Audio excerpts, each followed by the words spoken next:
to Affirming Truths. I'm your friend and host, Carla Arges. This show is a safe place to share our struggles, grow in faith, and root our identity in Christ. My hope is that you will leave each episode feeling encouraged in your journey. Subscribe so you don't miss an episode, and it would mean the world to me if you would leave a review. I am so glad you're here. Let's get started. Hey friends, welcome to this bonus episode. I am so glad you're here, and I'm so excited to share with you what I'm going to share with you today because it has been transformative in my life. And whenever I latch onto something that is producing profound change in my life, I want to share it with you guys. And I've talked a little bit about it on my Instagram stories. You can always follow me there at carla.arges. But I wanted to share with you in more detail here on this platform. This is actually something that I teach my clients. This is actually something that I coach my clients on. And to go around and use that tool myself and see the change just is reinforcing me how valuable this is as part of my coaching, which, by the way, I have 2 spots available for April. In the show notes, you can book a discovery call and we can chat what that could look like for you. But I have to make some lifestyle changes. And there are a couple of the lifestyle changes that I have to make that have historically been difficult for me.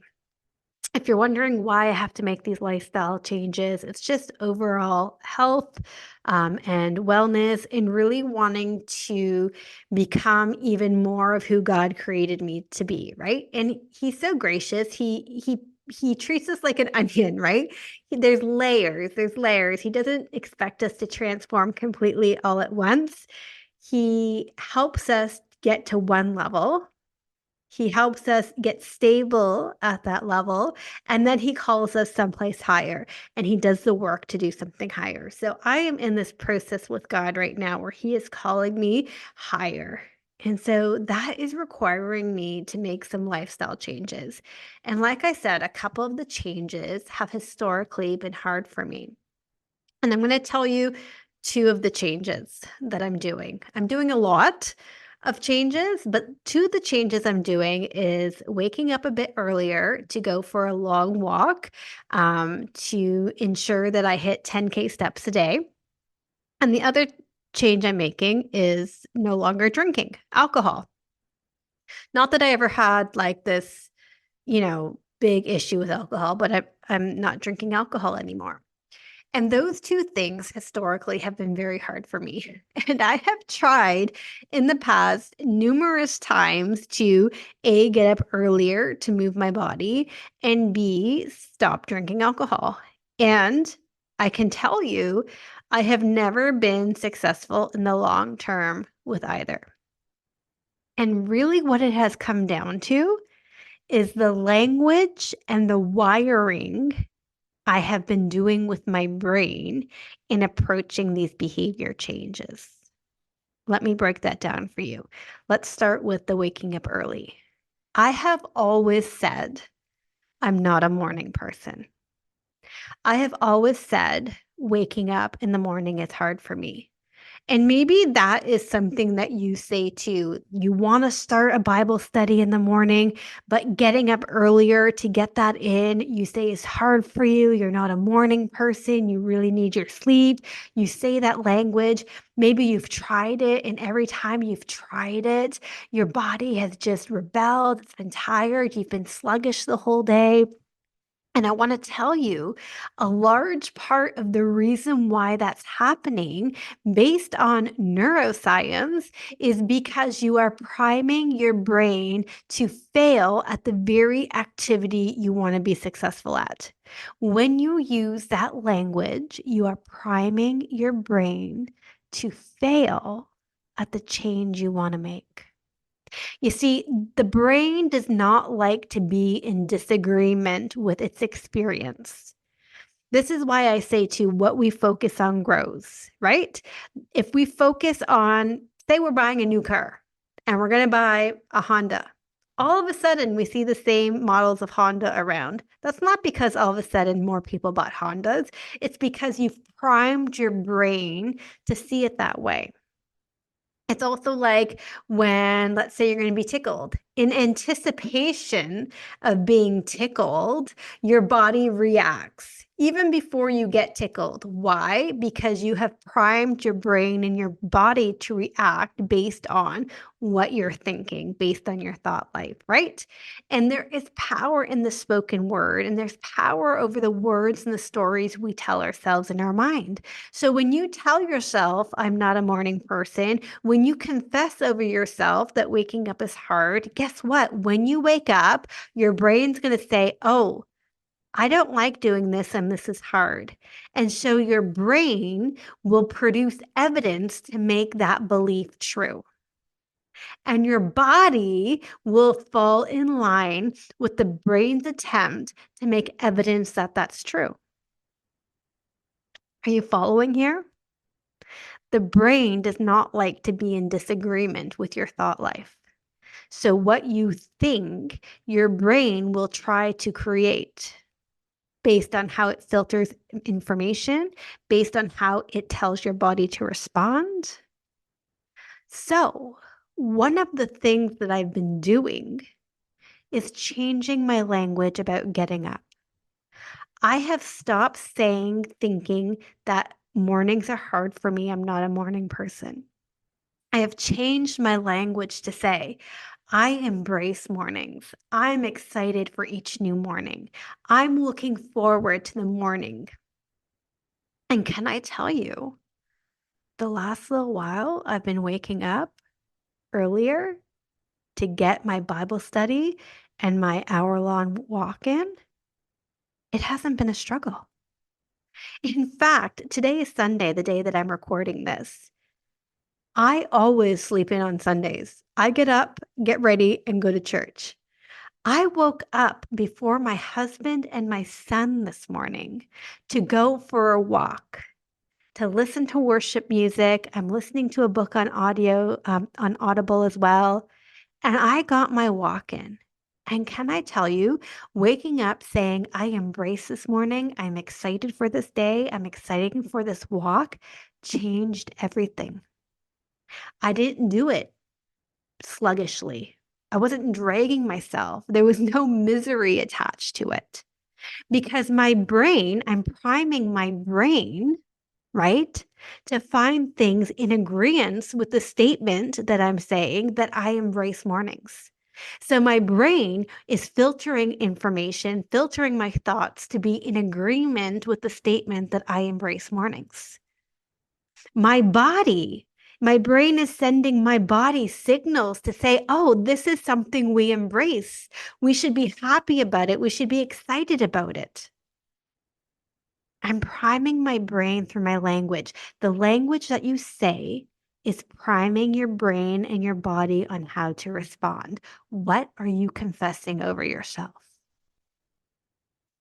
The other change that I made to my language was in terms of cutting out alcohol. When I have tried in the past, I have used the language that I'm stopping drinking. I'm taking a pause from drinking. I'm trying to have a dry month. Now, these all may sound like what's wrong with that? Isn't that an accurate statement? The problem with those statements is that they are in process. And in process still involves alcohol. Think about this. When you say I'm stopping at a stop sign, the car is still rolling. It's not completely stopped. There is still motion. So when I'm stopping drinking, drinking is actually still involved in that. Underlying, that's the message we say to their brain. So I made a switch in my language. Instead of saying, I'm stopping drinking or I'm trying to quit drinking, I have declared myself a non-drinker. I have now identified myself and root an identity marker in my brain that I am not a drinker. So how my body is responding to seeing alcohol, to what could be a craving, is changed. Before, when I would say I was stopping drinking, I would get these cravings, right? Because I'm trying to stop something that is part of me that I don't want to stop, that is still in process. But when I have switched my language to declare I am not a drinker, I do not drink, I am not even getting cravings, because if a craving peaks up, my brain is saying, that doesn't belong here. She's not a drinker. I even went out to dinner with my friend who is a drinker. She ordered drinks during dinner. I was surrounded by people drinking. In the past, that would have been a harder situation for me. Can I tell you, I did not even flinch. I declared going into that restaurant, I am not a drinker. And I did not even flinch. Our language matters. How we are priming our brain matters. If you are someone who is trying to overcome trauma, but you keep using language associated with victimhood, you are actually going to remain a victim. What do you want to change in your life? You can't just focus on the behavior change. You have to focus on the language around that behavior. Do you follow? You have to focus on the language around that behavior. If I want to live more the way God has designed me to live, it's not just the actions of going through the change. It is fundamentally having to rewire my brain to be the brain of the person I need to be. And this is the beautiful thing. When God calls us to renew our minds, we can. We can. The brain is not a permanent wired fixture. New wiring can happen.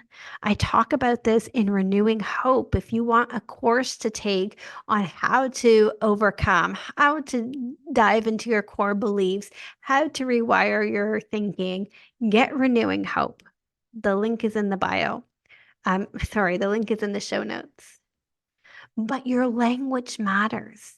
I think one of the reasons we often fail at implementing new habits, one of the ways that we fail when we try to disrupt old habits and create new behaviors, aside from the fact we sometimes try to take on too much, and that's another topic, is that we try to change the behavior, but we haven't changed the mindset.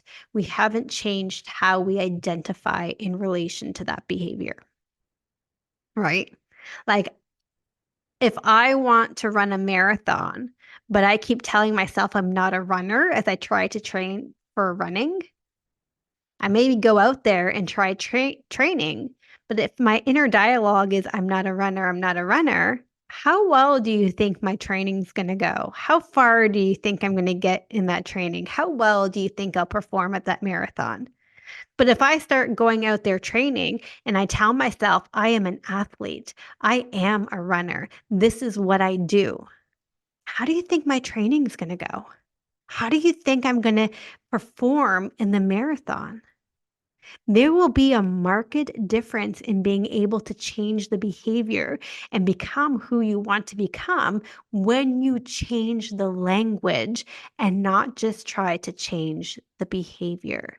This is why thoughts matter. This is why I spend so much time with my one-on-one clients with our thoughts. They matter. The language that we use internally, the language that we use spoken out loud matters. What do you need to change in your life? Start with the language that you use.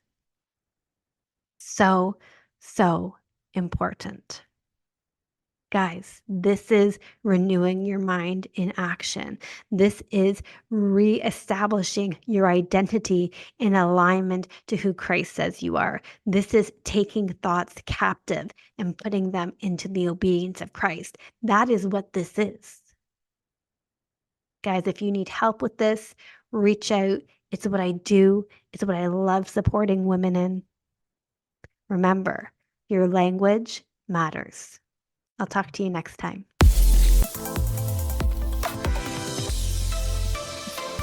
Thanks for joining me today. I hope we're already friends on social media, but if we're not, come find me on Instagram at Carla Arges or at Affirming Truth. Can't wait to see you back here next week. Bye, friends.